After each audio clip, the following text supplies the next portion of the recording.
رسول اللہ صلی اللہ علیہ وسلم کی سواریاں اور تلواروں کے نام۔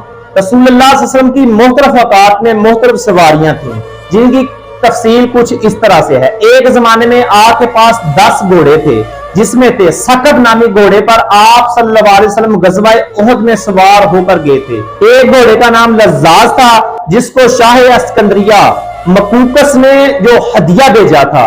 باقی گھوڑوں کے نام یہ ہیں: ضرب، ورد، زریس، ملاح، صبا، اور 3 ہچر تھے۔ ایک کا نام دلدل تھا، جو حبشہ کے بادشاہ نے بھیجا تھا۔ آپ صلی اللہ علیہ وسلم کے بعد حضرت علی اور حسن اور حضرت حسین رضی اللہ عنہ اس پر سوار ہوتے تھے۔ ان کے بعد محمد بن حنفیہ کے پاس رہا۔ دوسرے ہچر کا نام فضا تھا، جس کو صدیق اکبر رضی اللہ عنہ نے ہدیہ کیا تھا۔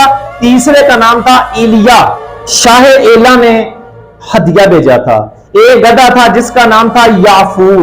رسول اللہ صلی اللہ علیہ وسلم کی 2 اونٹنیاں تھیں، ایک کا نام قصوہ اور دوسری کا نام عزبہ تھا۔ ہجرت کے وقت آپ قصوہ پر سوار تھے، اور حجت الوداع کا خطبہ بھی اسی پر سوار ہو کر دیا تھا۔